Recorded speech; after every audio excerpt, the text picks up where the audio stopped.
पुत्र शुंभ निशुंभ, मैं तुम्हारी तपस्या से प्रसन्न हुआ। कहो, क्या वरदान चाहते हो? मुझे ये वरदान दीजिए ब्रह्मदेव कि मेरा अंत मात्र नारी शक्ति से हो। और मुझे ये वरदान दीजिए ब्रह्मदेव कि मेरा वध भी नारी शक्ति से ही हो, और वो नारी जो मेरे ही शरीर से उत्पन्न हो। तथास्तु तथास्तु तथास्तु तथास्तु।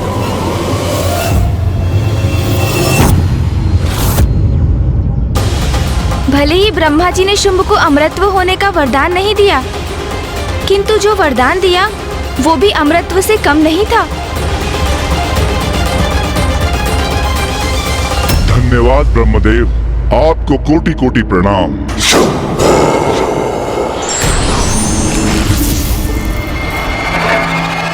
भ्राता शुंभ, यह आपने कैसा विचित्र सा वरदान मांग लिया है ब्रह्मदेव से।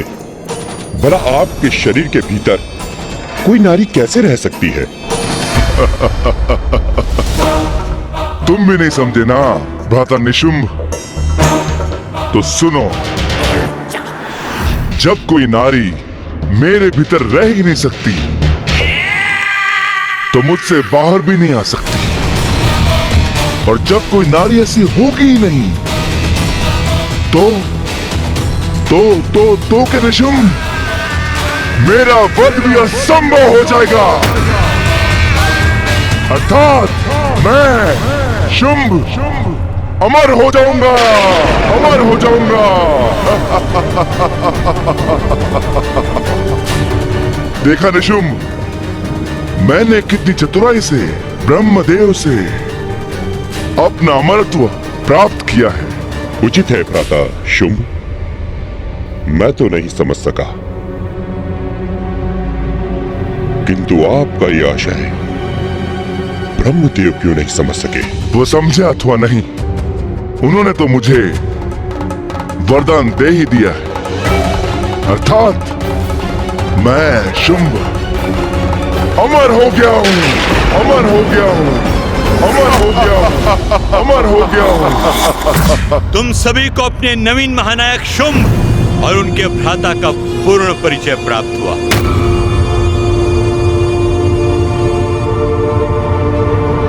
अब मैं असुर गुरु शुक्राचार्य शुंभ को असुरों के महानायक का पद सौंपता हूँ।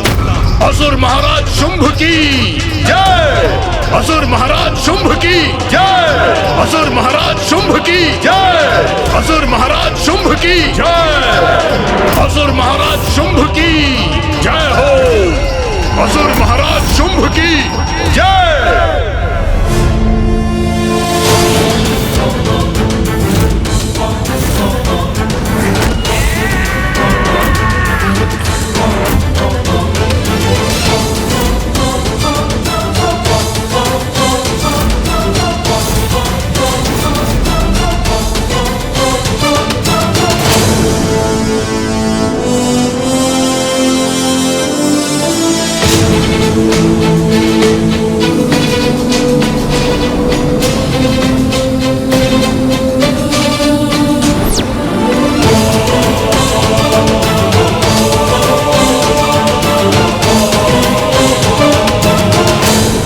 कल्याण हो शुंभ, विजयी भवा।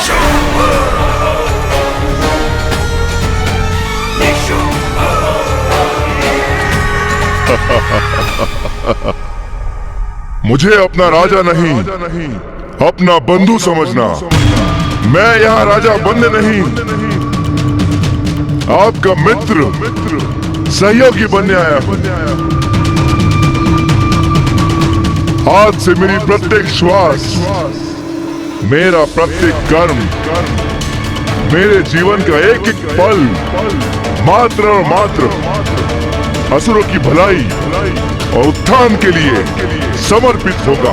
असुर महाराज शुंभ की जय हो, असुर महाराज शुंभ की जय, असुर महाराज शुंभ की जय हो, असुर महाराज शुंभ की। असुर महानायक शुंभ, अब तुम्हें अपने सेनापति का चुनाव करना है।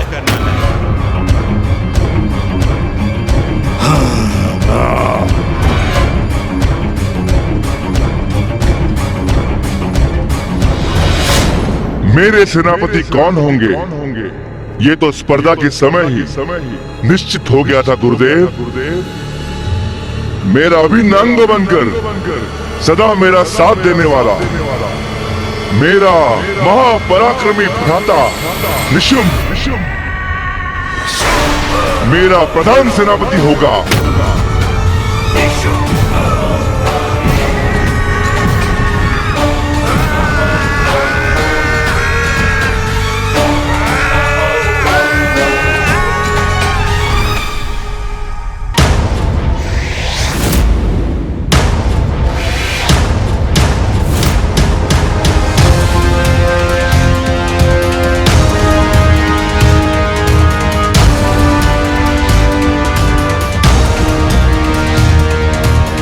असुर महानायक निर्धारित करने की स्पर्धा में रक्त बीज हमसे पीछे थे, इसलिए वो भी मेरे प्रधान सेनापति होंगे।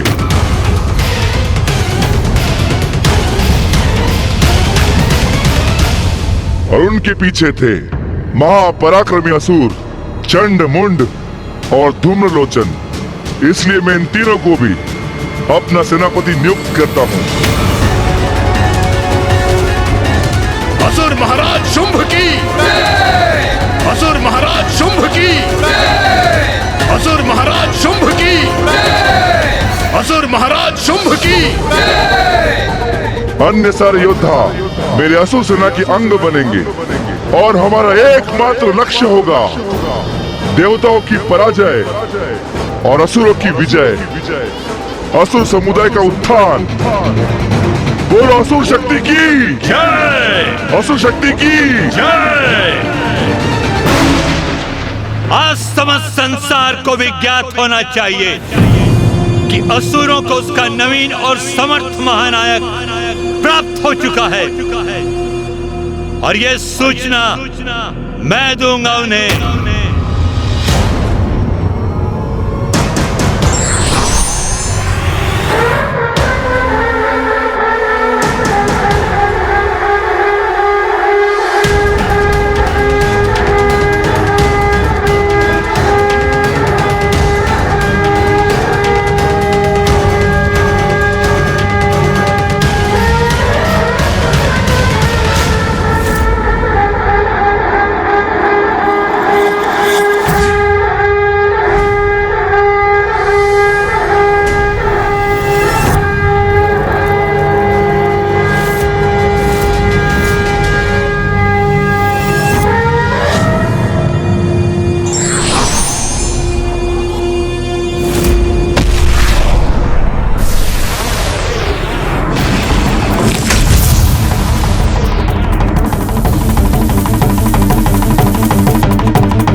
असुरों की इस पताका को अभी नष्ट करूंगा मैं, उनका उत्साह नहीं बढ़ने दूंगा।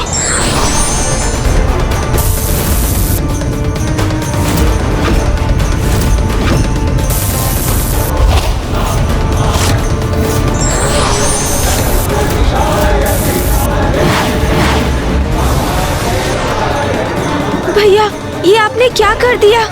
अब तो वहाँ संकट उत्पन्न हो जाएगा।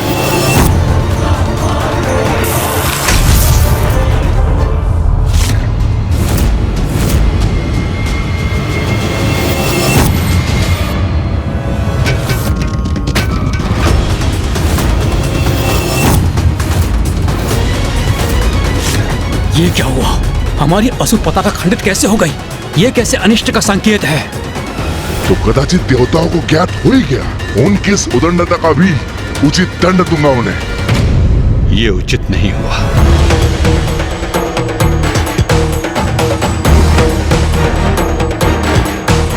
ये किसी का स्वर सुनाई दिया मुझे। कौन है यहाँ? मुझे आभास हो रहा था कोई दिव्य शक्ति अवश्य उपस्थित थी, जिसे मैं देख पाने में असमर्थ रहा।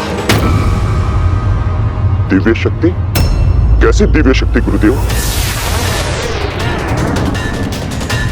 ये बाण तो अब यही बढ़ा आ रहा है।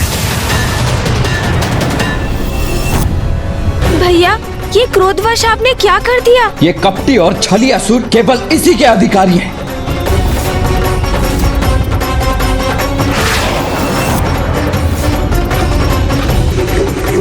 अरे, ये बाण तो पताका को नष्ट कर अब हमारे असुर महाराज की ओर बढ़ रहा है। ये तो घोर संकट है।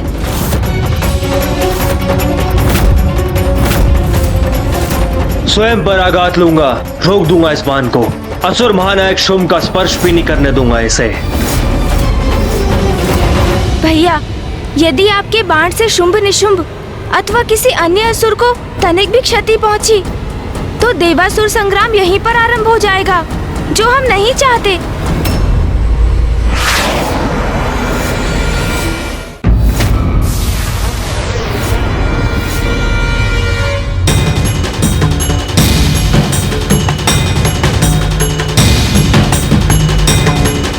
उचित कहता है गणेश। यदि अभी देवासुर संग्राम हुआ तो क्षति देवताओं को ही पहुंचेगी।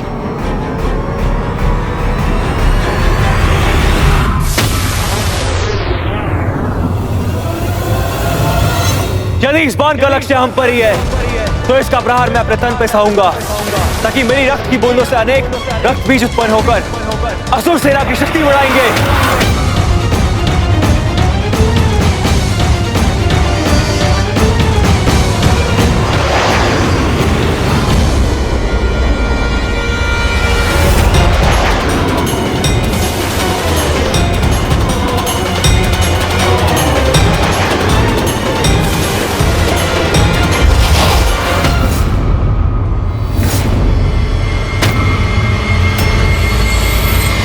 मुझे क्षमा करना गणेश। क्रोध के प्रभाव में अपना धैर्य खो बैठा था मैं।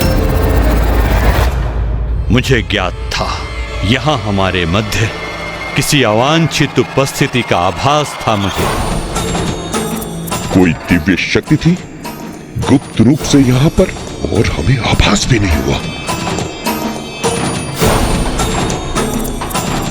हमारी पताका खंडित कर दी उस शक्ति ने। अपमान किया है असुर शक्ति का। कदाचित असुरों पर संकट का संकेत है ये। आप इतने चिंतित क्यों हैं, असुर गुरु? चिंतित क्यों हूं मैं? असुर महानायक शुंभ, मैं आपको बता रहा हूं कि यहां पे कोई दिव्य शक्ति थी, फिर भी ये प्रश्न आप मुझसे पूछ रहे हैं।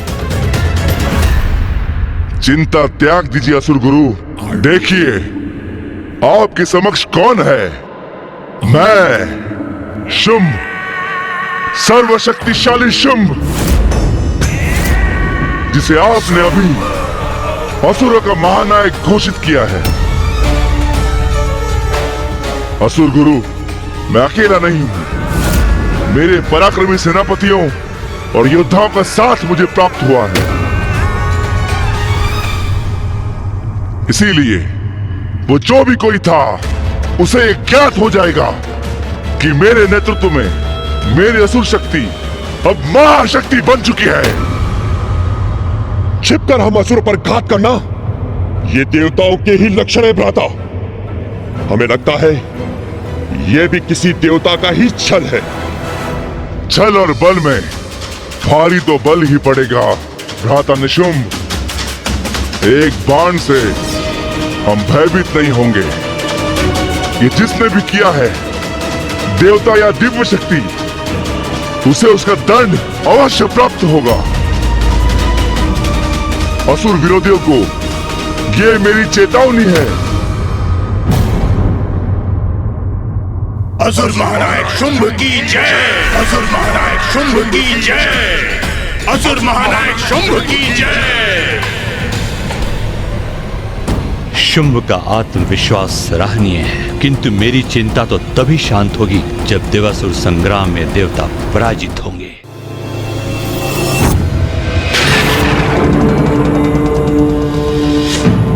मुझे आभास हो रहा है भैया, संकट निकट है।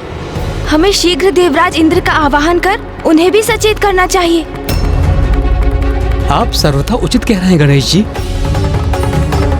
देवराज इंद्र और अन्य देवताओं को इस संकट के प्रति सतर्क हो जाना चाहिए था।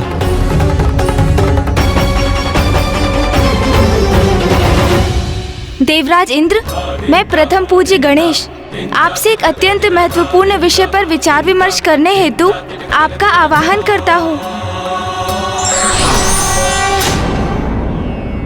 प्रथम पूज्य गणेश जी, कुमार कार्तिकेय और ऋषि मार्कंडे, आप सभी को मेरा प्रणाम। प्रणाम देवराज।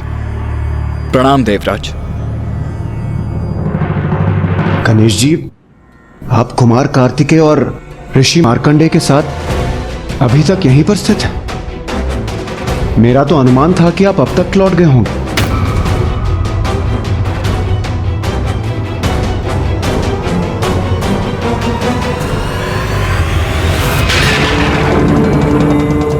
महादेव, और ये महादेव भी अपने मतंग रूप में अभी तक यहीं पर स्थित है। इसके पीछे क्या कारण हो सकता है? देवराज, माता श्री महाकाली ने अपने 10 महाविद्या स्वरूपों को हमारे समक्ष अवश्य उजागर किया, किंतु कुछ प्रश्न अभी भी शेष हैं, जिनमें सबसे बड़ा प्रश्न है कि माता सर्वप्रथम माँ मातंगी रूप में क्यों प्रकट हुई? देवराज इंद्र, आप सभी के प्रस्थान के पश्चात माता ने अपनी ज्ञान की शक्ति गणेश को प्रदान की।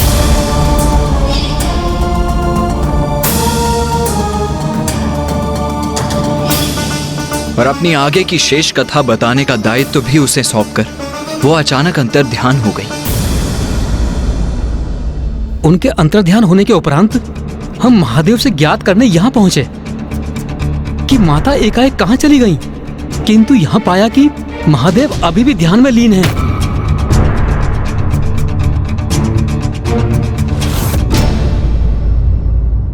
हाँ देवराज, हम इस सब पर विचार विमर्श कर ही रहे थे कि तभी भूकंपन आरंभ हुआ, और जैसे ही हम उसका स्रोत ढूंढने निकले तो इसके परिणाम स्वरूप हमारे समक्ष एक और बड़ा रहस्य उजागर हुआ। रहस्य? हाँ देवराज, देवताओं के विरुद्ध असुर पुनः संगठित हो चुके हैं। अब असुर शक्ति के उदय का समय आ गया है। अब बहुत हुई पराजय, अब जय होगी असुरों की। इस सम्मेलन में एक नहीं अपितु अनेक शक्तिशाली असुरों ने अपनी शक्ति का प्रदर्शन किया।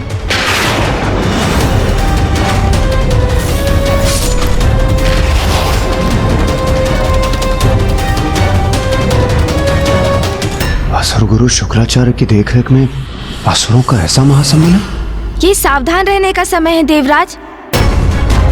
संकट समक्ष है हमारे, क्योंकि भयंकर बलशाली असुरों समेत शुंभ और निशुंभ का भी उदय हो चुका है।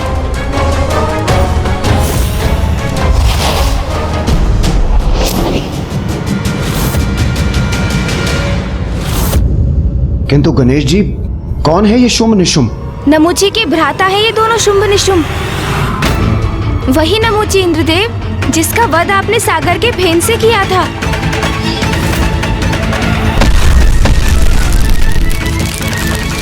गणेश जी, देवताओं के लिए महासंकट बन चुका था नमुची, जिस कारण मुझे उसका वध करना पड़ा। हमारा घोर शत्रु था वो। और अब उसी नमुची के भ्राता देवताओं के लिए और भी घोर शत्रुता का भाव लेकर उसकी मृत्यु का प्रतिशोध लेने प्रस्तुत हुए हैं। हमें ज्ञात करना होगा कि इन असुरों की मंशा क्या है, क्या चाहते हैं ये। गणेश जी, लालच तो असुरों की प्रवृत्ति है। उन्हें कितना भी क्यों न प्राप्त हो जाए, वो सदैव स्वर्ग पर अपना घात लगाए रहते हैं। स्वर्ग को हमसे छीनकर वहां अपना आधिपत्य स्थापित करना चाहते हैं। गणेश जी, इससे पूर्व की शुंभ निशुंभ हमारे लिए कोई संकट उत्पन्न करे, हमें ही उन पर आक्रमण कर उन्हें कुचल देना चाहिए। गणेश जी, कदाचित आपने यही सुझाव देने मुझे यहाँ बुलवाया होगा, किंतु गणेश जी आप चिंता मत कीजिए। मैं देव सेना को एकत्रित कर शुंभ निशुंभ के विनाश को सुनिश्चित करता हूँ। देवराज, इतना सरल नहीं है उन असुरों का विनाश। इतना सहज नहीं है इस समस्या का समाधान। सेनापति कुमार कार्तिकेय, मैं कुछ समझा नहीं। आपके नेतृत्व में देव सेना इन दुष्टों पर अवश्य विजय प्राप्त करेगी, मुझे पूर्ण विश्वास है। देवराज, शुंभ निशुंभ का वध एकमात्र माता के हाथों से ही संभव है। हाँ, ब्रह्मदेव का वरदान है इन्हें कि इनका अंत स्त्री शक्ति से ही हो सकता है।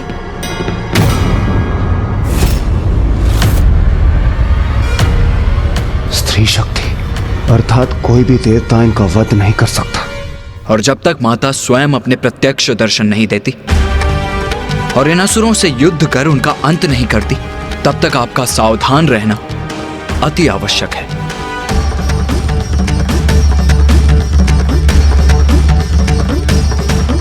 और आपको ये भी ज्ञात होना चाहिए देवराज कि इस बार मात्र इन 2 असुर शुंभ निशुंभ से ही आपका सामना नहीं, अपितु इनके साथ असुर सेनापतियों के रूप में असुर महायोद्धाओं का एक संपूर्ण समूह है।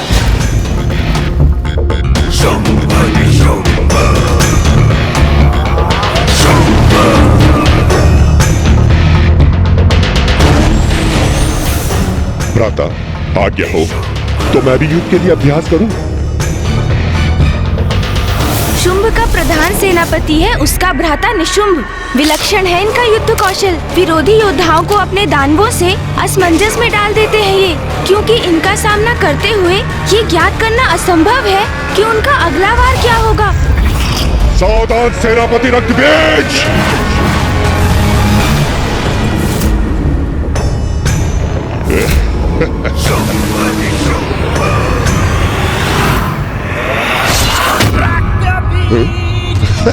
शुंभ का दूसरा सेनापति है रक्तबीज, और रक्तबीज अपने रक्त की बूंदों से अपने प्रतिरूपों को उत्पन्न करने की क्षमता रखता है। चंड और मुंड अपनी अति प्रचंड विद्युत शक्ति से कुछ भी भस्म कर सकते हैं, और धूम्रलोचन जो निर्जीव पदार्थों से अपनी सेना उत्पन्न करने में सक्षम है।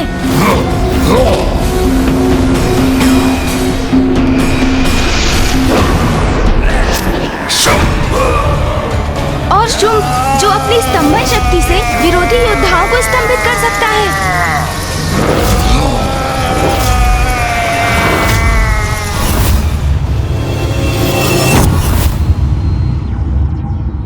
गणेश जी, कुमार कार्तिकेय, ये सत्य है।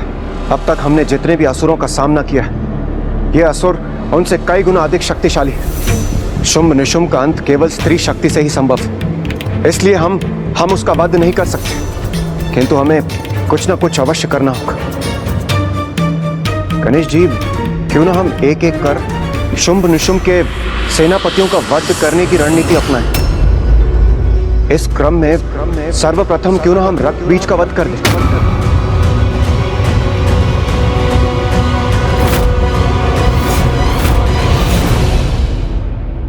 रक्तबीज का वध तो मुझे असंभव प्रतीत हो रहा है।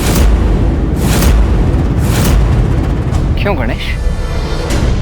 क्यों असंभव है उसका वध? हाँ गणेश जी, इतना शक्तिशाली क्यों है? कौन है ये रक्तबीज? प्रतीत होता है कि माता ने उन्हें जो शक्ति प्रदान की है, उसकी सहायता से गणेश जी ने उस रक्त बीज के विषय में सब कुछ ज्ञात कर लिया है। आप सर्वथा उचित समझे ऋषिवर। असुर सेनापति रक्तबीज का जन्म ऋषि कश्यप और माता दनु के पुत्र रम की चिता से हुआ था, और रक्तबीज को प्राप्त शक्तियों के पीछे पिताश्री का ही आशीर्वाद है। हाँ भैया, उसने महादेव की घोर तपस्या की।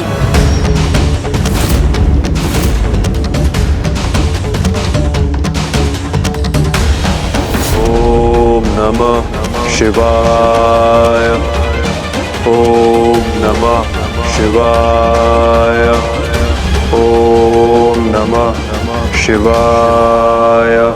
अनेक वर्षों तक तप में लीन रहकर रक्तबीज पिताश्री की आराधना करता रहा। ओम नमः शिवाय, ओम नमः शिवाय।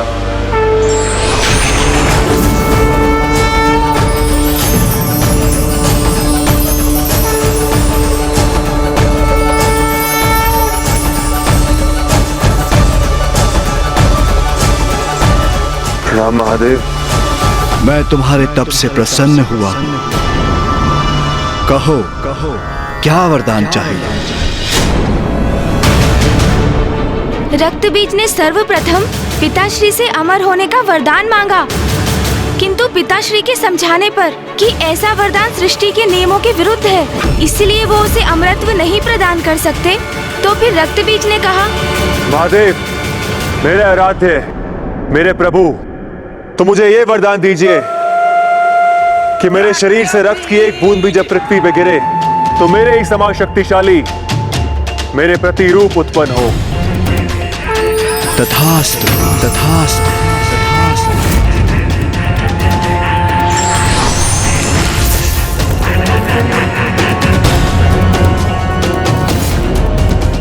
आज रक्त बीज नाम है मेरा, जो शत्रु मेरा रक्त बहाएगा वो मुझे और शक्तिशाली बना देगा।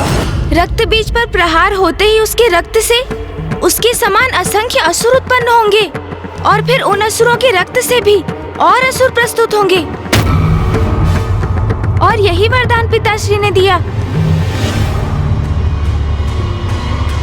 इसलिए मेरे अनुसार इससे युद्ध कर इसका वध करना अत्यंत जटिल कार्य है।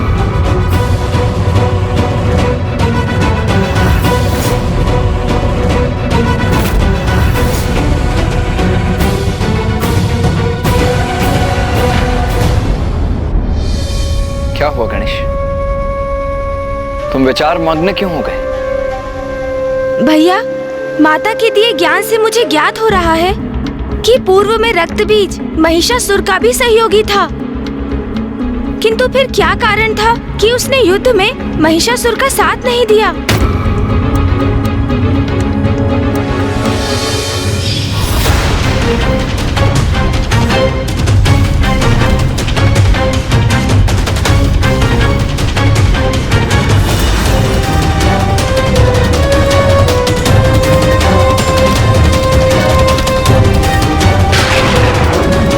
कदाचित युद्ध से डरकर ही वो लौट गए होंगे।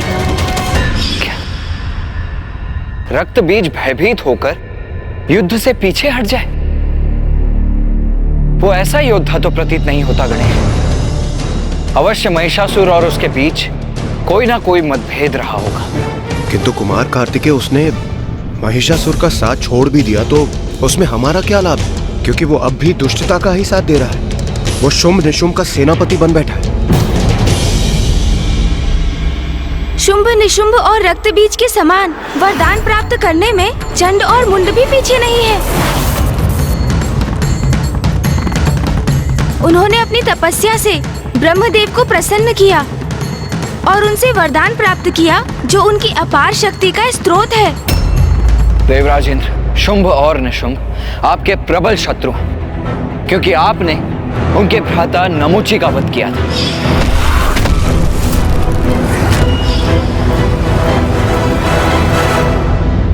और रक्त बीज, धूम्रलोचन, चंडमुंड और शुंभ निशुंभ सबके एक साथ आने के दो कारण हैं। प्रथम, असुर गुरु शुक्राचार्य द्वारा उनका मार्गदर्शन और द्वितीय, देवताओं के प्रति उनकी घृणा और स्वर्गलोक पर अधिकार पाने की लालसा।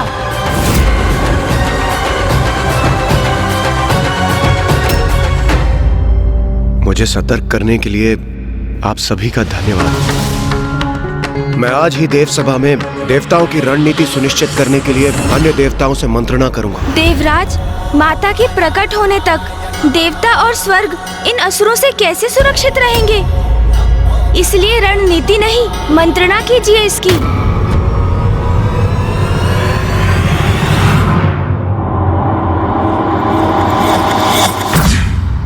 उचित है, सर्वथा उचित है प्रथम पूज्य गणेश का सुझाव। अभी जो भी हो, हमें शुंभ और निशुंभ से कदापि युद्ध नहीं करना चाहिए। क्रोध के आवेग में आकर यदि हमने असुरों से युद्ध किया तो उससे हमारी ही हानि हो सकती है। किंतु हमें सतर्क और सचेत रहना होगा, सावधान रहना होगा और शुंभ निशुंभ के अगले दांव के लिए तैयार रहना होगा।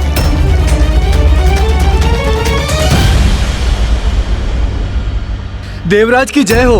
देवराज, प्रणाम देवराज। देवराज, असुर महानायक शुंभ ने अपने दूत को आपसे भेंट करने के लिए भेजा है। वो द्वार पर आपकी अनुमति की प्रतीक्षा में है। उन्हें यहाँ राजसभा में प्रस्तुत किया जाए। जो आज्ञा। दूत भेजें? किंतु देवगुरु बृहस्पति, शुंभ ने अपने दूत यहाँ क्यों भेजे होंगे? कारण जो भी हो देवराज, हमारा सतर्क रहना ही उचित होगा।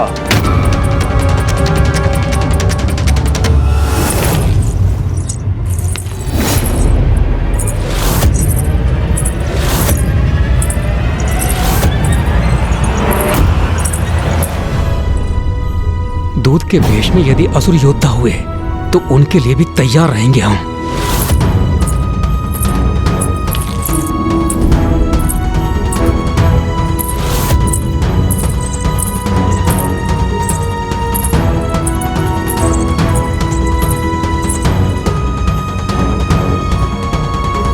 क्या संदेश लाए होंगे ये असुरदूत?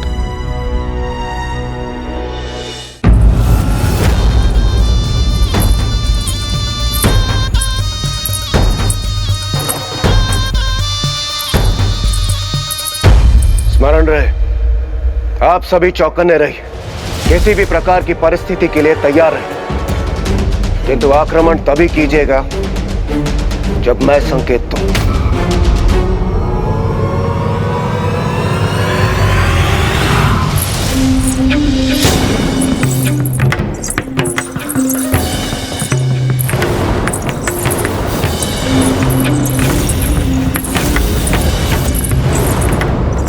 ये तो पायल की छन-छन है। तो क्या असुर स्त्रियां दूध बनकर आई?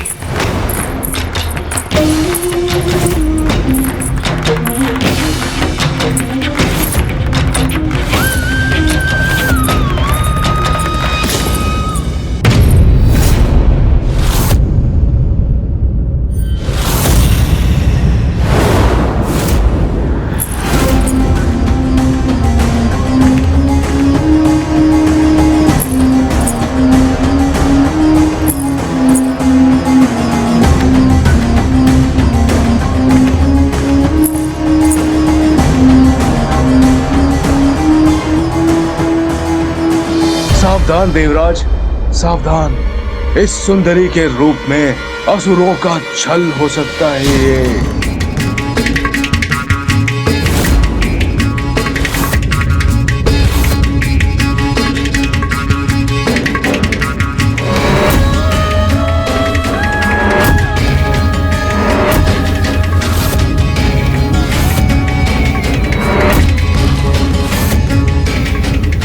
अद्भुत। अति आकर्षक है ये आसुरी दूत।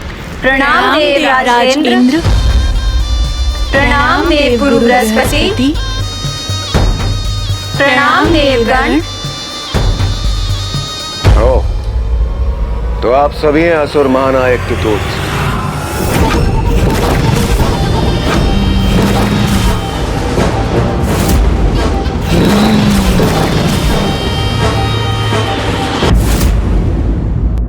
मैं स्वर्णलता हूँ और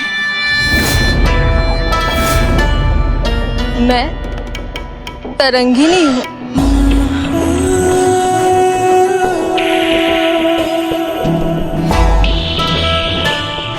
और मैं रजत लता।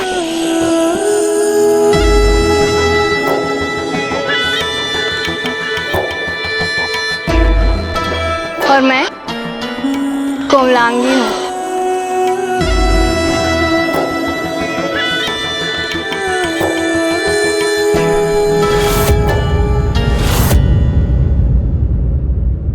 हम सभी असुर महानायक शुंभ के दूत हैं।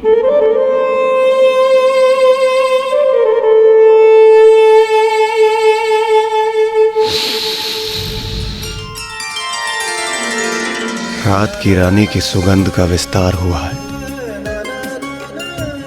जो मेरे लिए अत्यंत प्रिय पुष्प है। और मेरे भी। स्वर्ग की अप्सराओं से भी अधिक सौंदर्य है आप सभी का।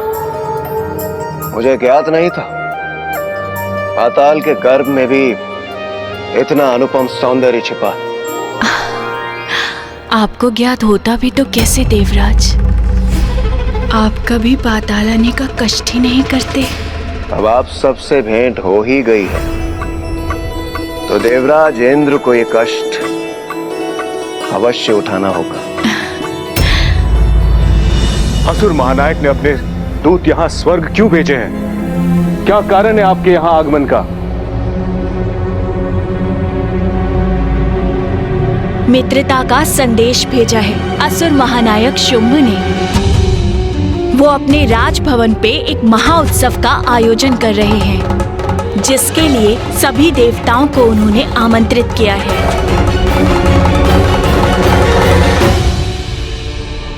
किंतु उन्होंने ये भी कहा है कि हमारी मित्रता स्वीकार कर सभी देवगण हमारे उत्सव में पधारें, अन्यथा हमसे युद्ध करें।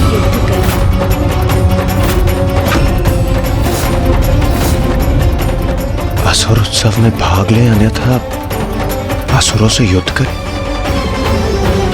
क्या हो गया देवराजेंद्र? कोई उत्तर नहीं दिया आपने। आपको असुर महानायक शुंभ का ये मित्रता का प्रस्ताव स्वीकार है अथवा आप उनके साथ युद्ध करना चाहते हैं?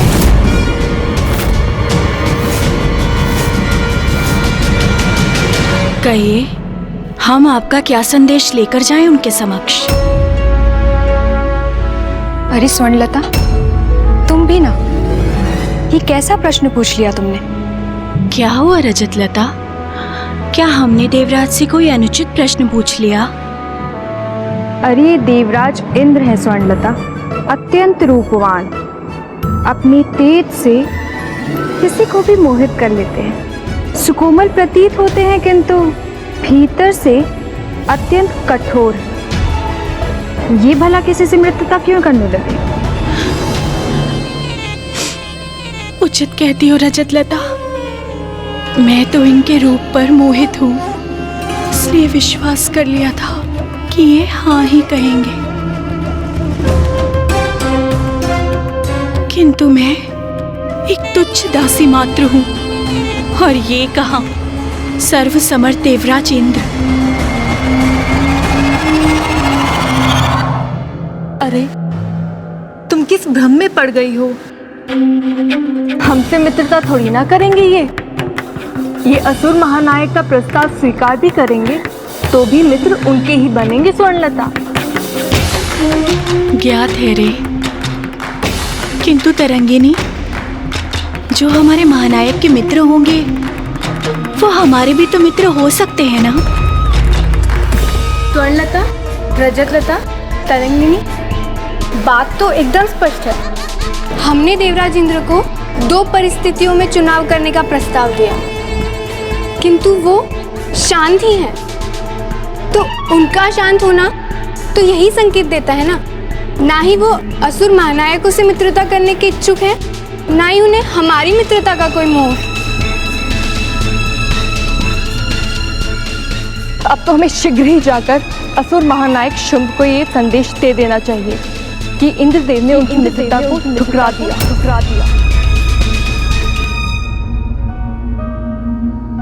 मैं भी कैसी मूर्ख हूँ, भूल गई थी कि देवराज इंद्र वीर हैं, प्रबल प्रतापी योद्धा हैं। वो तो युद्ध ही चुनेंगे, फिर हमारे हृदय में चाहे जो भी आघात लगे, उस आघात की इन्हें चिंता क्यों हो?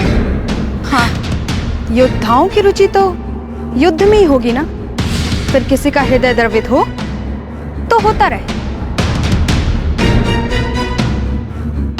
देवराज इंद्र, तो क्या ये आपका निर्णय स्थिर है? क्या हमें निराश होकर लौट के जाना पड़ेगा? देवराज इंद्र,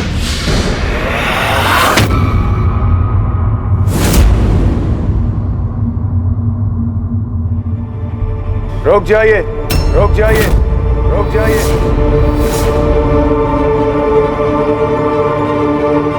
असुरों की मित्रता मुझे स्वीकार।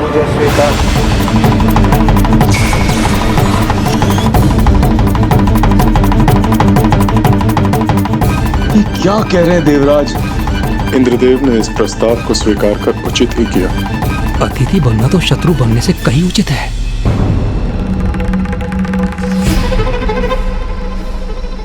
हाँ देवराजेंद्र, आप अनुमान नहीं लगा सकते कि आपने कितनी प्रसन्नता दी है मुझे। मेरे आनंद की कोई सीमा ही नहीं है। मेरी राजसभा में मैं भला आपको कैसे निराश कर सकता था?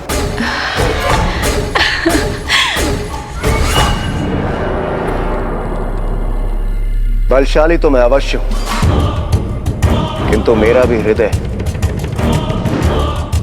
जो कि अत्यंत कोमल है, और वो आपके हृदय की पीड़ा को भला कैसे सह सकता था? हम सभी को हमारे असुर उत्सव में आपकी और अन्य देवताओं की प्रतीक्षा बड़ी अधीरता से रहेगी।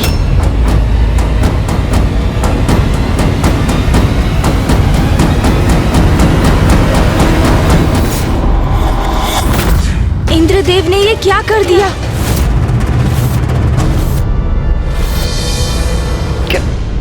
क्या हुआ गणेश? भैया, देवराज इंद्र से ऐसी मूर्खता की अपेक्षा नहीं की थी मैंने। शुंभ के महोत्सव का निमंत्रण स्वीकार किया है देवराज इंद्र ने भैया।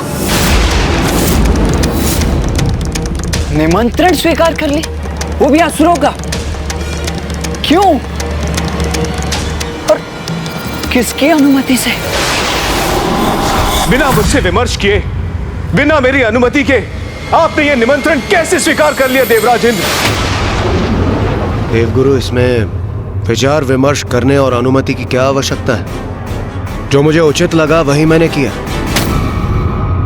नवीन असुर महानायक शुंभ ने देवता और असुरों के मध्य शांति स्थापित करने के लिए अपने दूत भेजे, जो कि मेरे विचार से बहुत ही सकारात्मक और महान प्रयास है। इसलिए मैंने उनके दिए प्रस्ताव को स्वीकार कर लिया। कदाचित आप भूल रहे हैं देवराज, अभी कुछ ही क्षण पहले हम शुंभ निशुंभ और उनके सेनापति की शक्ति का सामना करने के उपाय ढूंढने हेतु विमर्श कर रहे थे। प्रथम पूज्य गणेश जी ने भी आपको स्वयं बुलाकर सचेत किया था कि आप असुरों के प्रति सतर्क रहें। देवराज इंद्र को इतना समझाने के पश्चात भी वो असुरों के छल में फंसते जा रहे हैं भैया। इंद्रदेव को परिस्थिति की गंभीरता को समझना चाहिए। आमंत्रण नहीं, अपितु शुंभ के दूतों द्वारा दी गई चेतावनी थी। हाँ देवराज, मिश्री के गोल में लिपटी चेतावनी थी आपके लिए। स्मरण कीजिए, क्या कहा था उस प्रीदूत ने? मित्रता या युद्ध, दोनों में से एक का चुनाव करो, ये संदेश दिया था असुरों ने। देवगुरु, मैं आपका बहुत सम्मान करता हूं और आपके विचारों और सुझावों का आदर भी करता हूं, किंतु इस समय मैं आपके क्रोध का कारण समझने में असमर्थ हूं।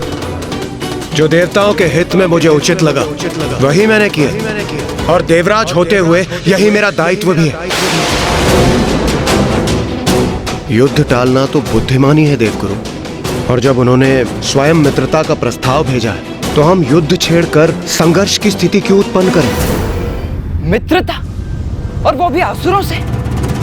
क्या देवराज को यह भी ज्ञात नहीं कि असुर, जिनका स्वभाव ही छल और कपट है, वो कभी किसी के मित्र हो ही नहीं सकते? गणेश जी, कुमार कार्तिकेय जी, यदि इंद्रदेव इस उत्सव में गए तो इसका परिणाम अवश्य बुरा ही होगा। आप दोनों को जाकर देवराज इंद्र को समझाना चाहिए। ऋषिवर का सुझाव उचित है, किंतु कदाचित गणेश उसे स्वीकार नहीं करेगा। वो देवराज से अत्यंत निराश है। समझाने का ही प्रयास तो किया था मैंने। राजा को सुननी सभी की चाहिए, किंतु निर्णय वही लेना चाहिए जो उसे उचित लगे। नवीन असुर महानायक शुंभ के दूतों को दिए वचन को हम अवश्य निभाएंगे। इस महोत्सव में भाग लेने हम अवश्य जाएंगे।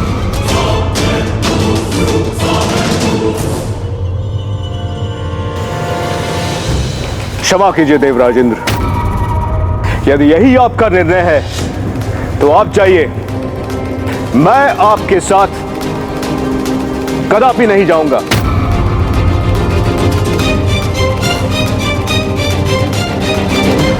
ये बहुत बड़ा दुर्भाग्य है देवगुरु कि देवताओं और असुरों के मध्य प्रारंभ होने वाले इस मित्रता के नवीन अध्याय के पूर्व ही आप पीछे हट रहे हैं। किंतु मेरा निर्णय अटल है।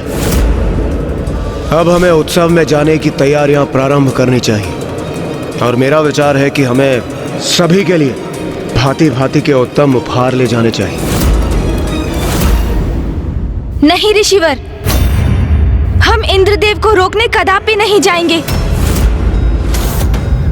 क्योंकि एक सीमा के बाद किसी को कुछ भी समझाना व्यर्थ है। यदि वो कोई नासमझी करने पर आतुर ही हो तो उसे अपने कर्मों का परिणाम भुगतने के लिए छोड़ देना चाहिए, क्योंकि किसी को कितना भी समझाओ कि मार्ग में आगे गड्ढा है, मत जाओ, फिर भी वो नहीं रुकते और उन्हें समझ में तभी आता है जब वो गड्ढे में गिर जाते हैं और उन्हें अपनी भूल का आभास तभी होता है जब वो उसके बाद उस भूल के परिणाम स्वरूप कष्ट उठाते हैं। इसीलिए देवराज इंद्र को अब समझाने की कोई आवश्यकता नहीं है। उन्होंने अपना चुनाव कर लिया तो उन्हें अपने कर्म का फल भोगने दीजिए।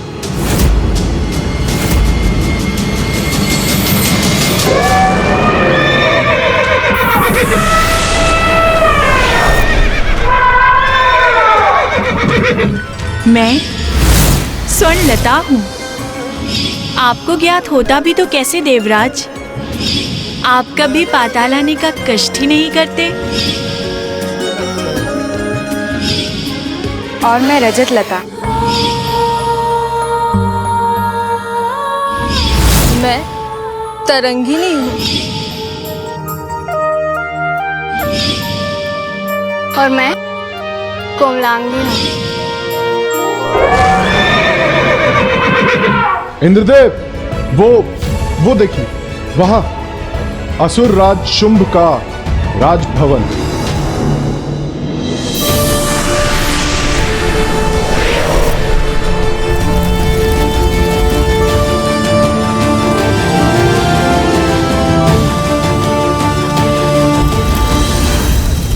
प्रतीत होता है असुर महानायक को हमारे आने की सूचना है, तभी उन्होंने हमारे लिए ये विशेष मार्ग सूचित किया है। हमें इसी पे आगे बढ़ना चाहिए। चलिए देवगण।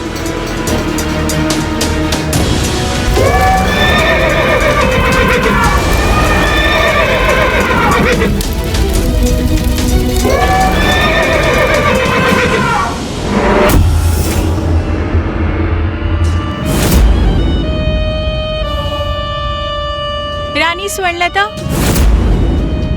देवताओं का आगमन शीघ्र ही होने वाला है। आप उनके स्वागत के लिए तैयार हो जाइए।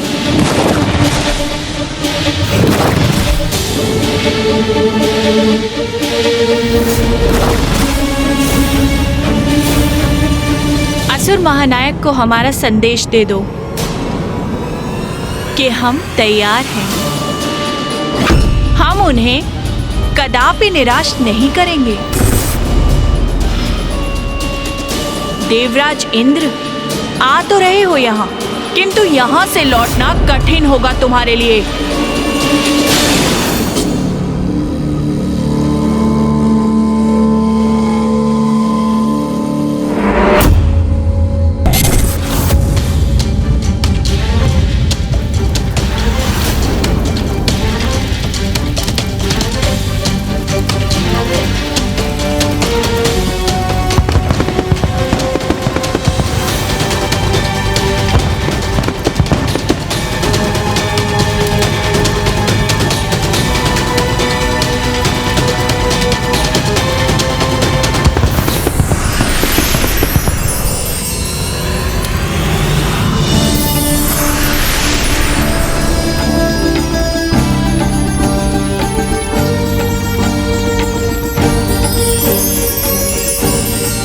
इंद्रदेव, जो इतने भव्य और सुंदर स्वागत की व्यवस्था करे, वो वास्तविकता में हमसे मित्रता ही चाहता होगा।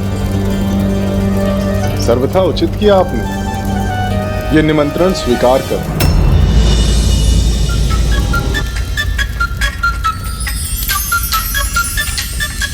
देवराज इंद्र,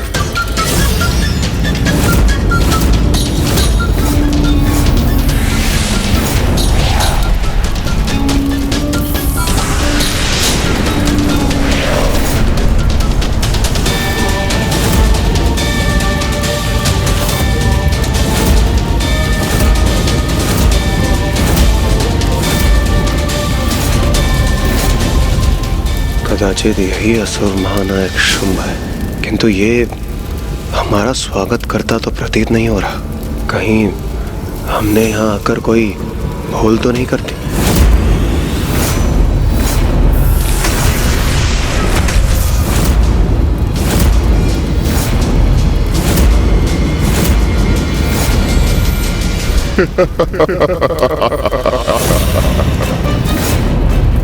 ये क्या, एक तन पर दो शीश?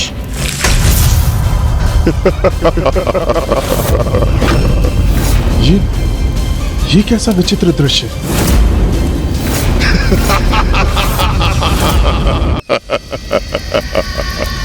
भयभीत हो गए देवराज इंद्र आप?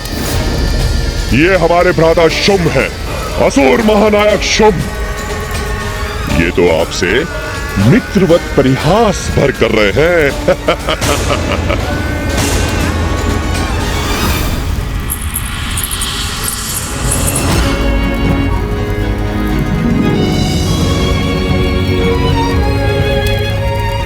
जिन्होंने हमारा मन मोह लिया वो भी यहाँ है।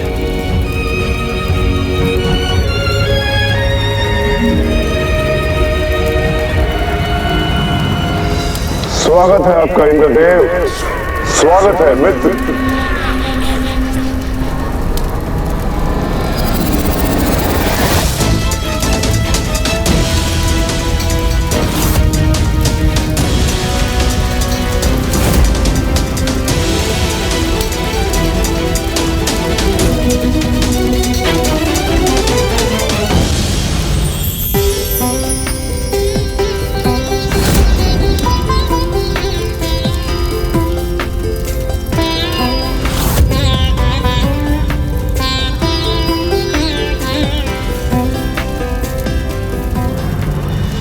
देवराज, आपने हमारी मित्रता स्वीकार करने का और यहां आने का अत्यंत उत्तम निर्णय लिया है।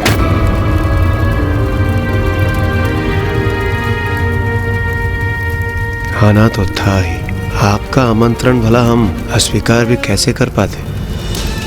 उत्तम निर्णय तो लिया, किंतु हमारे लिए देवराज, जिस सम्मोहन में हो तुम, जब तक उसका सत्य ज्ञात होगा तुम्हें बहुत विलंब हो चुका होगा देवराज इंद्र। हम देवता और असुर मिलकर एक नवीन अध्याय आरंभ करेंगे। बहुत हुई शत्रुता, अब हम मित्र बनेंगे।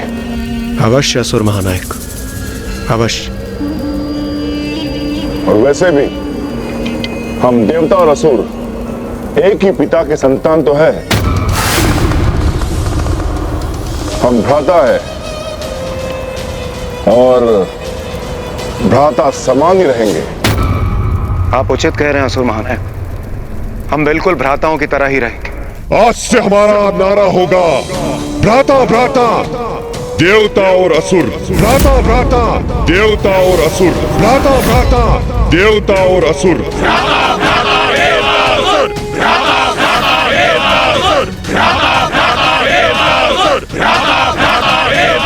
मैं असुर महानायक शुंभ देवराज इंद्र से एक नवीन मित्रता का आरंभ करता हूं।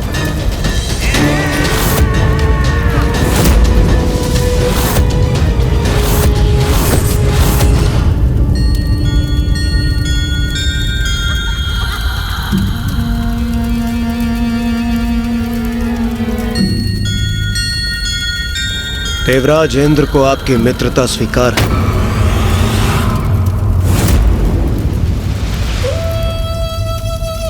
हमारी चाल तो सफल हो रही है भ्राता। ये मूर्ख देवता तो बड़ी सरलता से हमारे जाल में फंसते जा रहे हैं। सत्य है, स्वर्ग लोक पर अधिकार के योग्य हम असुरी हैं।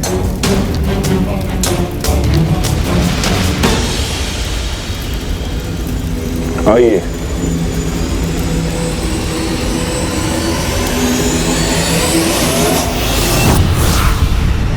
कहो गणेश, अब क्या देखा तुमने?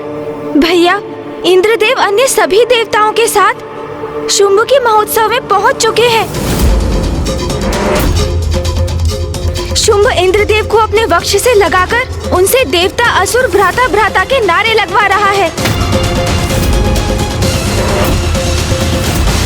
ये नारे लगाने के पूर्व देवता ये कैसे भूल रहे हैं कि जैसे पूरब और पश्चिम दिशाओं का मेल असंभव है, वैसे ही असुर और देवता कभी भी भ्राताओं के समान साथ नहीं आ सकते।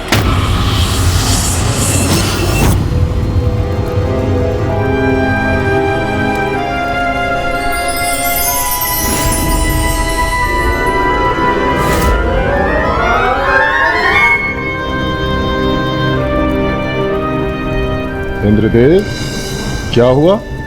रुक क्यों गए आप? कुछ नहीं सूर्यदेव, कुछ नहीं। चलिए आगे बढ़ते हैं। हाँ हाँ चलिए।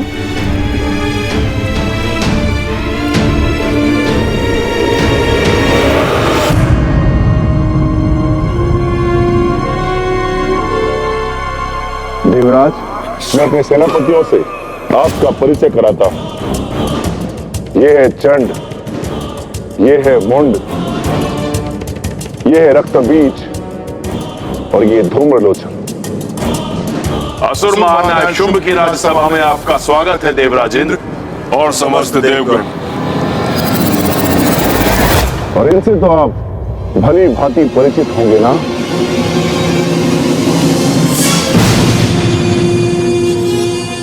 प्रणाम असुर गुरु शुक्राचार्य।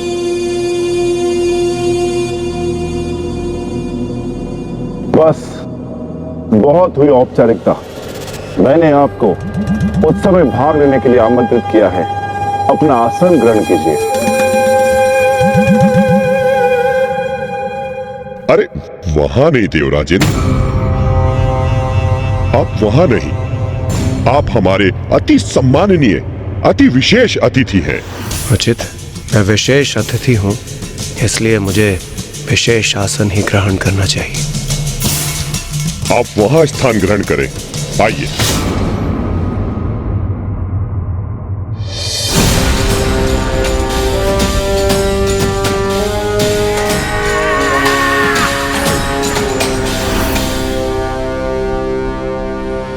आज का ये उत्सव देवताओं और असुरों की मित्रता का महोत्सव है। हमारे अतिथियों के आनंद में कोई कमी नहीं होनी चाहिए। उत्सव आरंभ हो।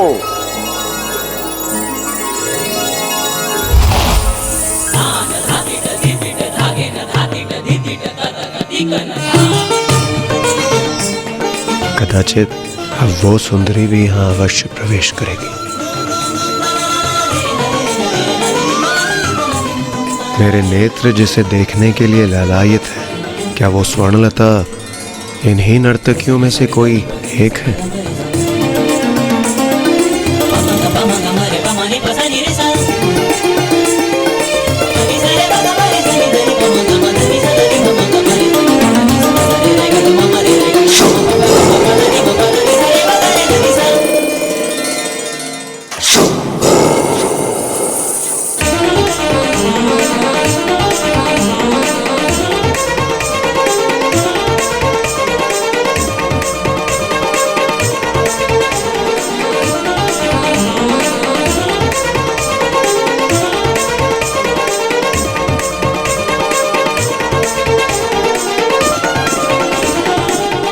स्वर्णता, तुम्हारी जितनी भी सराहना की जाए कम है।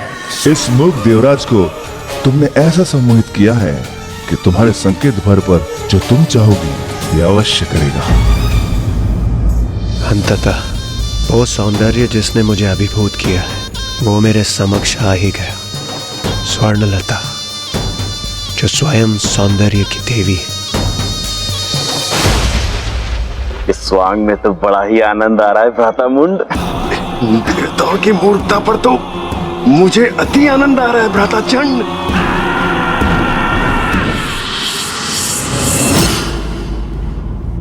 लीजिए इंद्रदेव। हमारी मित्रता का आरंभ इस मधुर पेय के साथ मिलना चाहिए और यही उचित है। असुर महानायक शुंभ, हमारी मित्रता के लिए, संसार में शांति के माधुर्य के विस्तार के लिए सृष्टि के आनंद के लिए मैं देवराज इंद्र और सभी देवता इस पेय का पान अवश्य करेंगे।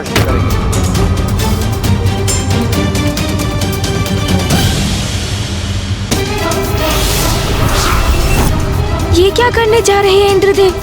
उन्हें ऐसा कदाचित नहीं करना चाहिए।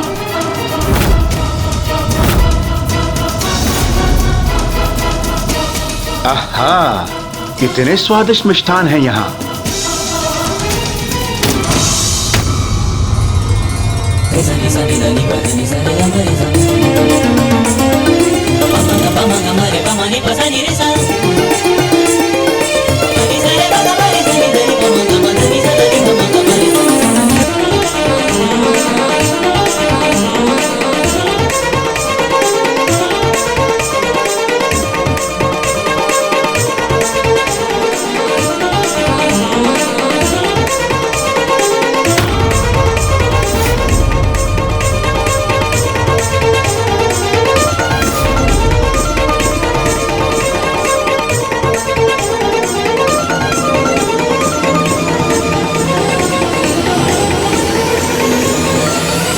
मुझे तो लगा था हम असुरों में ही दोष होते हैं, किंतु ये मूर्ख देवता तो हमसे भी बढ़कर हमारे स्त्रियों को नृत्य करते हुए देख रहे हैं, हमारे पेय का पान कर रहे हैं। मात्र इतने भर से इन्हें हम पर विश्वास भी हो गया है।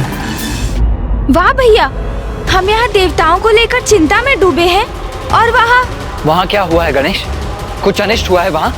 वहाँ हमारे देवगण इंद्रदेव, सूर्यदेव, वायुदेव, वरुण देव, अग्निदेव और कुबेर देव आसुरी स्त्रियों के नृत्य के सम्मोहन में लीन है।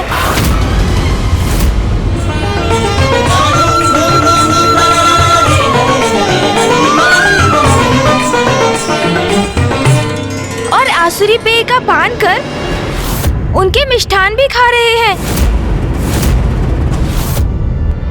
अनर्थ। इस बार तो देवता दोषपूर्ण व्यवहार की सभी सीमाएं लांघ चुके हैं। हाँ भैया, और शुंभ के छल में फंस भी रहे हैं वो। किंतु गणेश, क्या है शुंभ की चाल? क्या तुम्हें उसका कोई अनुमान है? वही तो अभी तक ज्ञात नहीं कर सका हूँ भैया। चलिए भैया, मेरे साथ आइए। चलो? कहाँ चलो गणेश? भैया, शुंभ के राजभवन, उनके महोत्सव में। हाँ भैया, चलिए। ये तुम क्या कह रहे हो गणेश? अभी कुछ समय पूर्व तुमने ही तो कहा था कि देवताओं को अपने कर्मों का फल स्वयं भुगतना चाहिए, अपनी भूल से सीख लेनी चाहिए, और अब तुम स्वयं उनकी सहायता करना चाहते हो। उनकी सहायता करने की बात मैंने कहाँ की है भैया? मैं तो वहाँ जाकर शुंभ की योजना ज्ञात करना चाहता हूँ। इंद्रदेव और अन्य देवता तो उनकी राजसभा से इतने सम्मोहित है कि वो उनकी कपट योजना कदापि नहीं समझ सकेंगे, किंतु मैं और आप, हम दोनों ये अवश्य ज्ञात कर सकेंगे भैया कि अंततः शुंभ की योजना क्या है, क्या रहस्य है इसके पीछे। इसके पूर्व की बहुत विलंब हो जाए भैया, हमें ये वहाँ जाकर उजागर करना ही होगा। उचित है। और भैया, मैं और आप भी तो देवता ही है ना। ये उत्सव देवताओं के सम्मान में ही तो है, इसलिए हमारा वहाँ होना सर्वथा उचित है। और फिर उत्सव के भोजन का आनंद अकेले कुबेर देव ही क्यों उठाए? हम भी तो हैं।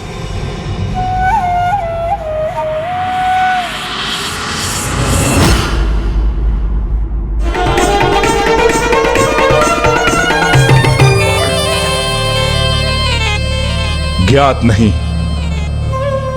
हम असुर वर्ग स्वर्ग के लिए युद्ध क्यों करते थे,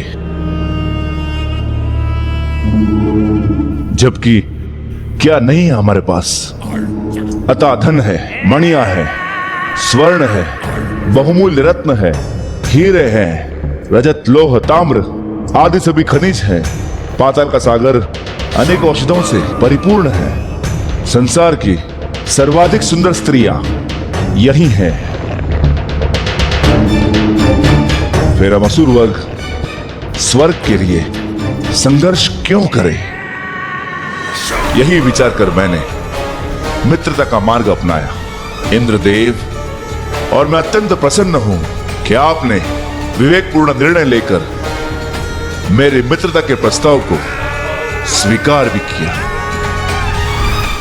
मित्र शुंभ, मैं आपसे पूर्णतः सहमत हूँ और इस बात से अत्यंत प्रसन्न भी हूँ कि अंततः हमारी इस मित्रता के नवीन अध्याय के साथ हमारे मध्य के परस्पर विरोध से भी हमें हमेशा के लिए छुटकारा प्राप्त होगा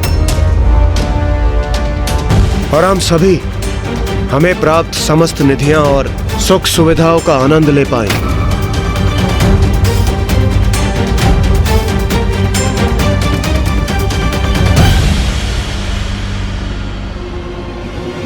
इतना भी शीघ्र नहीं देवराज इंद्र, अभी तो अत्यंत स्वादिष्ट भोजन प्रस्तुत करेंगे जिससे हमारी मित्रता का माधुर्य और बढ़ जाएगा। तब तक अपने उधर को रिक्ति रखिएगा।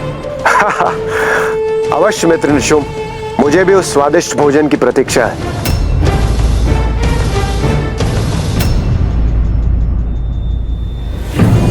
स्मरण है ना शुंभ, अब तुम्हें क्या और कैसे करना है?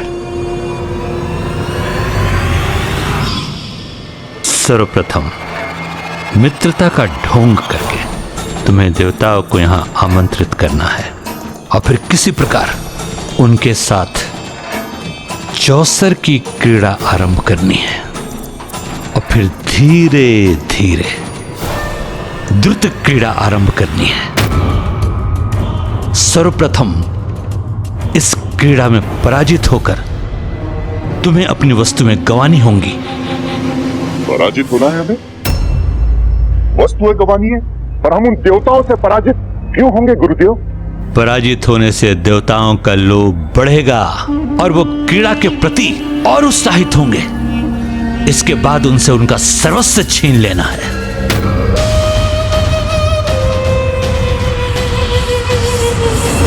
द्रुत क्रीड़ा अर्थात जुआ एक ऐसी क्रीड़ा है कि जिसमें जब मनुष्य फंसता है अपना सब कुछ गंवाने तक क्रीड़ा करता रहता है। वो तुम्हें भी इंद्र को इसी क्रीड़ा में फंसाकर देवताओं का सब कुछ जीत लेना है तुम्हें। किंतु गुरुदेव, हम स्वयं कैसे पराजित होंगे? चौसर की क्रीड़ा में तो सब कुछ पासों पर निर्भर होता है ना।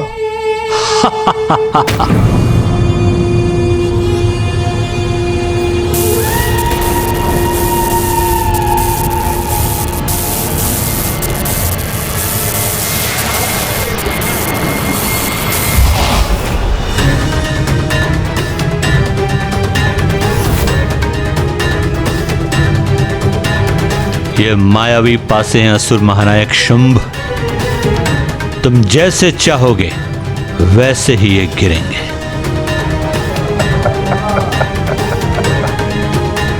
वो परिणाम देंगे जो तुम चाहोगे।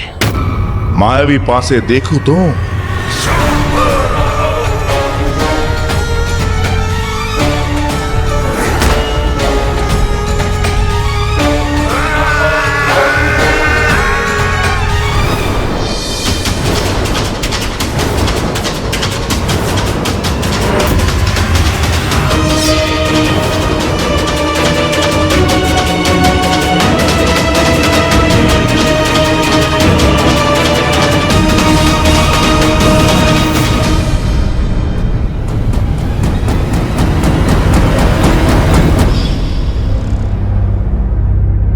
देवताओं को अपने जाल में फंसाकर सदा के लिए नष्ट कर दो इन्हें। अब इस काम में विलंब उचित नहीं। स्मरण रहे, आलस्यम अमृतम विषम। विलंब करने से अमृत भी विष बन जाता है। इससे पहले कि कोई बाधा उत्पन्न हो, कर दो अपना छलयुक्त प्रहार।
गणेश जी, कुमार कार्तिकेय यहाँ?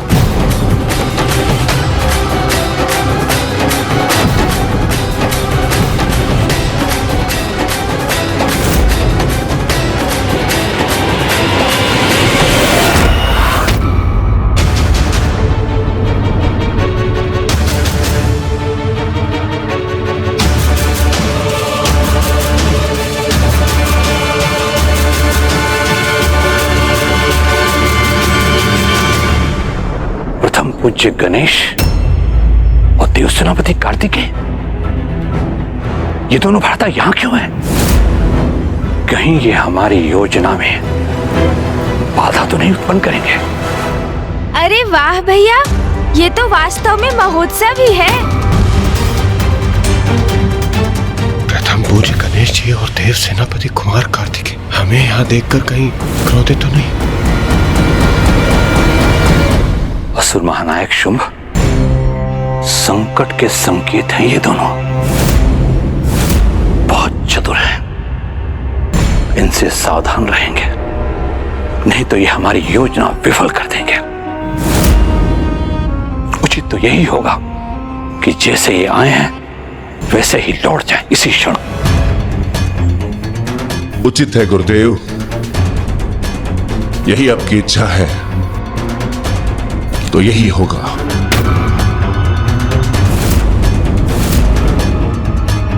हमारे द्वारपाल सुप्तावस्था में है क्या?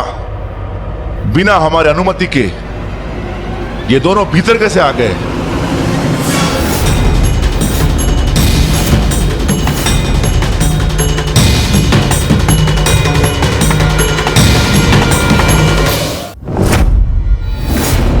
ये क्या कह रहे हैं असुर महानायक शुंभ? देवोत्सव है ये, तो इसमें गणेश जी और कुमार कार्तिकेय के सम्मिलित होने के लिए किसी अन्य अनुमति की कोई आवश्यकता नहीं। तुम जो कोई भी हो, ये तुम्हारे जैसे भूले भटकों का विश्राम स्थल नहीं कि मुंह उठाए और चले आए। ये महाराज शुंभ का राजमहल है और ये उनकी राज्यसभा। बिना उनकी अनुमति के तुम्हारी उपस्थिति का कोई औचित्य नहीं है। अच्छा, सूर्य देव, वायुदेव, वरुण देव, अग्निदेव और कुबेर देव के इस असुर राजसभा में होने का क्या औचित्य है? एक नष्ट और विचित्र गजमुख बालक, दिखाई नहीं देता तुम्हें? ये सब देवता है और महाराज शुंभ ने इनके सम्मान में भव्य उत्सव का आयोजन किया है और ये सब हमारे अतिथि हैं। ओह, तो देवताओं के सम्मान में है ये उत्सव। तो मैं अपने अनुज का परिचय भी दे देता हूं। ये है प्रथम पूज्य गणेश।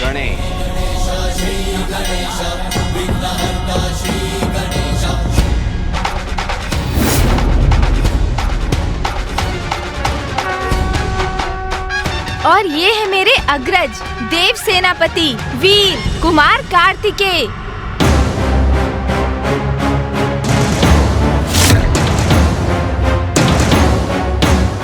प्रतीत होता है ये दोनों किसी भी अवस्था में यहाँ से प्रस्थान नहीं करेंगे। ये देवताओं भी विचित्र हैं। एक विचित्र सा गजमुख उनका प्रथम पूज्य है। कैसा है ये देव सेनापति? इसे तो मैं पल भर में कुचल कर रख दूंगा। मुझे तनिक भी नहीं भा रहे हैं ये दोनों। असुर महानायक, अनुमति दें। तो इन दोनों को यहीं भस्म कर दे हम। इंद्रदेव, आपने नवीन असुर महानायक शुंभ को इस बात से अवगत नहीं करवाया कि प्रथम पूज्य गणेश के बिना तो कोई भी उत्सव, कोई भी समारोह अधूरा है। भूल तो हुई, किंतु आपसे नहीं विश्वकर्मा जी, स्वयं महादेव से हुई है ये भूल। मुझसे भूल हुई है देवी? कैसी भूल? जिसे प्रथम पूज्य के स्थान पर स्वयं आपने और समस्त देवताओं ने स्थापित किया था, उसी परम पूज्य गणेश की पूजा करना भूल गए आप। जो कार्य प्रथम पूज्य गणेश की अर्चना से प्रारंभ होगा वो अवश्य पूर्ण होगा। कुमार कार्तिकेय उचित कह रहे हैं। उत्सव का शुभारंभ तो प्रथम पूज्य गणेश जी से ही होना चाहिए। असुर गुरु शुक्राचार्य, शुंभ तो अभी अभी अपने पद पर आसीन हुए, नवीन असुर महानायक है, तो मैं मानता हूं कि अधिक ज्ञात नहीं है इन्हें। किंतु आपको तो भली भांति ज्ञात है कि देवताओं के किसी भी उत्सव सर्वप्रथम प्रथम पूज्य गणेश को ही निमंत्रण भेजा जाना चाहिए। इतनी बड़ी वो भी आपसे हुई, विश्वास नहीं होता। इन्हें विश्वास दिलाना होगा कि इन्हें यहाँ से दूर रखने का कोई विशेष कारण नहीं है, अन्यथा कहीं ये हमारी योजना न समझ जाए। नहीं अनुज गणेश, ये तो सर्वथा अनुचित, घोर अपमान है। और इस घोर अपमान के पश्चात अब हम एक क्षण भी यहां नहीं रुकेंगे।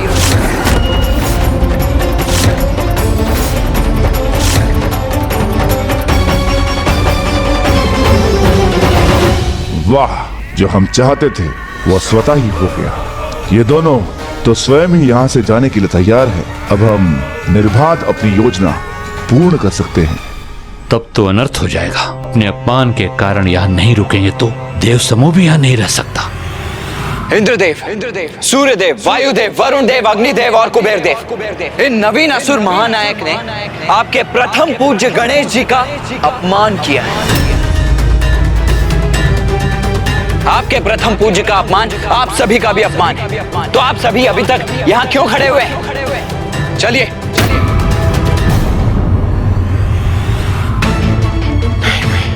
ये क्या हो गया? अभी तो उत्सव का आरंभ ही हुआ है और मुझे तो उचित प्रकार से स्वर्णलता से भेंट करने का अवसर भी प्राप्त नहीं हुआ। मैं अभी यहाँ से जाने का इच्छुक नहीं। चलो अनुज। जी भैया, चलिए।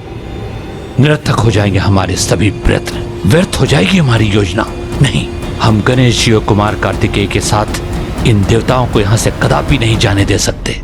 मित्र शुंभ, सम्मान सहित अनुरोध कर कुमार कार्तिकेय और गणेश जी को रोक लीजिए, जाने मत दीजिए उन्हें। देवराजेंद्र, इनको जाना है तो जाने दीजिए। मैंने तो इन्हें निमंत्रण भी नहीं भेजा था, तो क्यों चले आए? देवोत्सव में प्रथम पूज्य गणेश जी को ही निमंत्रण न चाहिए। ये तो वास्तव में उनका ही नहीं, हम सभी देवताओं का अपमान है, जिसे हम अनदेखा कदापि नहीं कर सकते। इसका तो एक ही उपाय है, मित्र शुंभ अपने इस दोष के लिए क्षमा मांग ले। आप सभी देवता अभी भी यहीं खड़े? अर्थ क्या है इसका?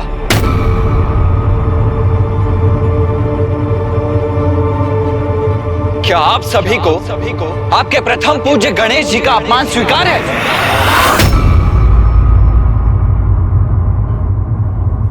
आप सभी अभी भी निरुत्तर हैं।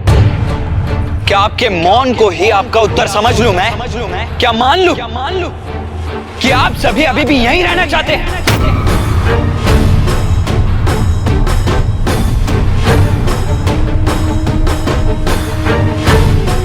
उचित है फिर। चलो गणेश। जो अनुचित है उसका हम समर्थन कैसे कर सकते हैं? कदाचित यहाँ से प्रस्थान करने के अतिरिक्त कोई उपाय शेष नहीं हमारे समक्ष।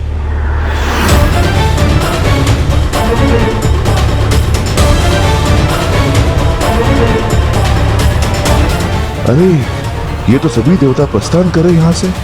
ये क्या कर रहे हो शुंभ? अगर ये लौट गए वापस तो इनके साथ सभी देवताओं को भी लौटना पड़ेगा। रोको उन्हें। देवताओं के साथ हमारी योजना को सफल करने के लिए इन्हें रोकना अत्यंत आवश्यक है। शीघ्र कुछ करो। रुकिए।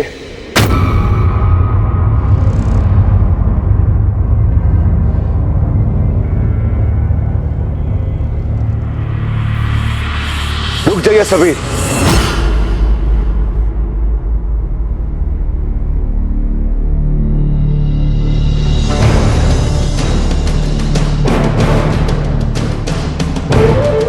मुझे क्षमा कर दीजिए गणेश जी, मुझसे बहुत बड़ी भूल हो गई।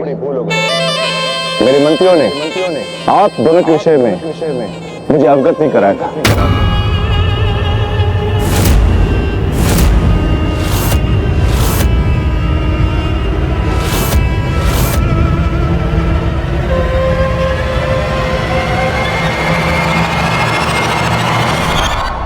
हाँ हाँ, हम समझते हैं।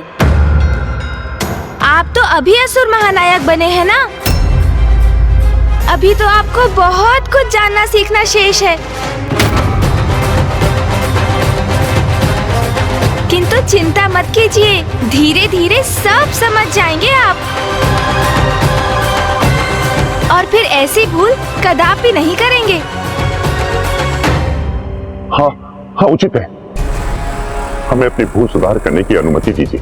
आप यहाँ आए, हमारा आतिथ्य स्वीकार किए बिना यहाँ से चले जाएं, ये कैसे संभव है? इस उत्सव का आनंद लिए बिना हम जाने नहीं देंगे। विनम्र विनती को स्वीकार करें और अपने साथ का सौभाग्य प्रदान करके हमें कृतार्थ करें।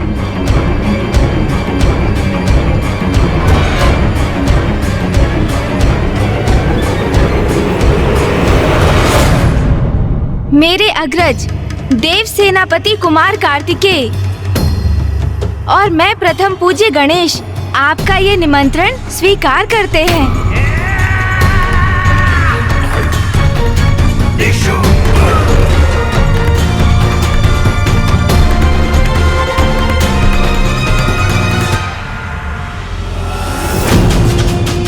गणेश और कार्तिकेय के आगमन योजना धरी की धरी रह गई, किंतु यहाँ तक पहुंचाकर इस मौके को भी नहीं गंवाया जा सकता। प्रथम न सही, किंतु दूसरी योजना को आगे बढ़ाया ही जा सकता है, जिसे ये गणेश भी नहीं समझ पाएंगे।